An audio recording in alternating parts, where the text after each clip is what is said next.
Kata ulama, kalau dipuji bahagia, dihina sakit hati, hamba amatiran. Ya, dipuji senang nggak kita? Senang. Kalau dicaci, sedih. Kata ulama, itu adalah hamba amatiran. Kalau hamba Allah yang benar-benar hamba Allah dipuji dan dicaci, hatinya nggak berubah.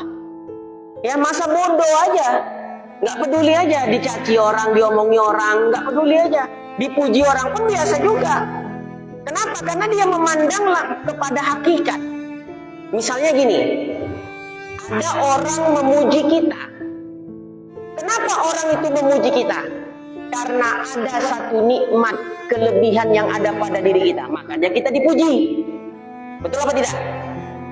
Kemudian yang kedua, yang memberi kelebihan tersebut siapa?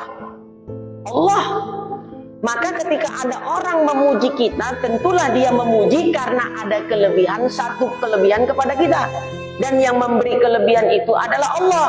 Maka ketika orang memuji kita sebab kelebihan kita, hakikatnya dia bukan memuji kita, tapi memuji Allah. Sama ketika ada orang menghina, mencaci kita, ngata-ngatain kita. Ya, siapa yang menggerakkan lisan orang itu menghina kita? Siapa yang gerakkan lisan orang itu menghina kita? Allah kan? Maka dia tidak pandang bentuk caciannya, tapi yang dipandang orang itu adalah zat yang menggerakkan lisan orang tersebut untuk menghinanya. Makanya tadi dikatakan oleh para ulama, kalau dipuji senang, dicaci bersedih, itu masih hamba amatiran. Tapi kalau hamba Allah yang benar-benar hamba Allah Ta'ala, dipuji, dicaci, hati tidak berubah. Ada yang kayak begitu? Ya, nah berarti kita masih hamba amatiran. Memang enak loh, ngejalani hidup bersikap masa bodoh itu enak. Maksudnya apa masa bodoh? Bukan kita nggak peduli kepada sesama, bukan. Masa bodoh lah dari omongan orang lain. Jelas apa enggak? Ya, masa bodoh lah dari omongan orang lain. Selagi yang kita perbuat tidak melanggar hukum agama, masa bodoh lah kepada omongan orang lain.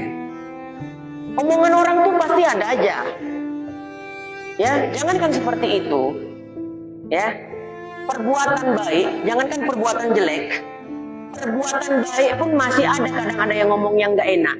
Lah, ngaji di Masjid Nurul Akbar tuh tak bertahan lamanya itu. Nah, misalnya, kok tahu Ustaz ada yang ngomong kayak gitu? Ya, tahu aja lah, ya kan? Ada tuh mungkin yang kayak gitu ngomong ya. Tak usah didengar, ngaji aja. Ya, nah, pasti ada. Jangankan perbuatan jelek, perbuatan baik pun tetap ada orang yang komentar negatif. Nah, jadi masa bodoh aja kita. Masa bodoh dari omongan orang lain. Selagi yang kita perbuat itu tidak melanggar norma-norma agama, lakukan saja. Ya, nah, sampai dikatakan oleh para ulama sufi, kalau gara-gara omongan orang kamu jadi berhenti berbuat kebaikan, berarti kau berbuat bukan karena Allah, tapi karena makhluk. Kalau gara-gara ada yang ngomongin kita begini begitu berhenti ngaji, udah berarti kita panitia yang buat pengajian ini bukan karena Allah, tapi karena makhluk. Ya, ngerti enggak maksudnya? Ya, itu kata ulama sufi seperti itu. Ya, nah, kata ulama sufi, kalau Anda berhenti berbuat kebaikan karena sebab omongan orang, berarti Anda berbuat bukan karena Allah Ta'ala, tapi karena makhluk. Nah, kita nih berbuat karena Allah apa karena makhluk tuntutannya? Kita pasti menjawab semua, kita berbuat sesuatu mesti karena Allah. Kalau memang betul kamu karena Allah, lanjutkan kalau itu baik. Ya, jangan diomongin begini-begini berhenti. Ya, lanjutkan kalau itu baik. MPAU misalnya diomongin begini-begini. Ya, kalau memang kita berbuat karena Allah Ta'ala, lanjut. Ya, khidmat. Ya, nah, sama ulama, sama guru kita, ya, khidmat sama majelis, sama masyarakat, khidmat. Ya, walaupun ada 1-2 orang. Di kitab Kasful Gummah ada hadis memang. Tadi pagi saya ngajar itu di Setiabudi subuh, ya, setiap Sabtu pagi. Jadi Nabi mengatakan kurang lebih maknanya begini. Setiap di dalam kebaikan pasti tetap ada orang yang tidak menyukainya. Itu pasti udah jadi sunatullah itu. Nah, orang-orang yang seperti ini kata Nabi, bagaikan tanah yang tandus, disiram, dihujani air sebanyak apapun, gak akan dapat menumbuhkan apapun.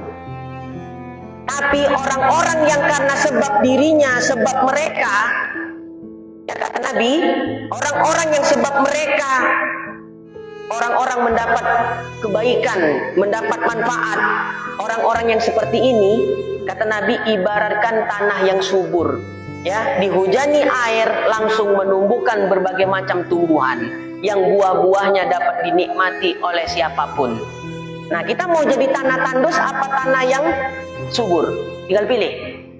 Kalau Anda mau jadi tanah yang subur, istiqomah, ya, tetap berbuat kebaikan.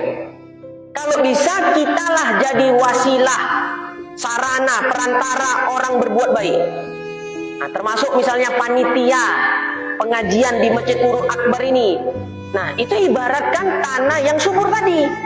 Karena sebab mereka adalah pengajian ini sehingga dapat memberikan banyak manfaat untuk masyarakat. Tapi, ya, walaupun ini kebaikan, tetap ada orang yang seperti tanah yang tandus, komplain aja. Nah, kamu mau jadi yang mana?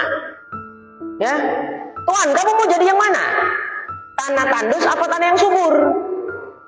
Nah, tinggal kamu pilih. Ya, yang maksiat itu masih banyak, itu aja kamu urus. Gak usah yang baik ini, begini. Paham gak maksudnya? Yang maksiat itu yang diurus. Kamu orang maksiat, orang minum tua gak mau kamu urusi. Ya, orang buat hal yang tidak-tidak kamu gak mau komplain.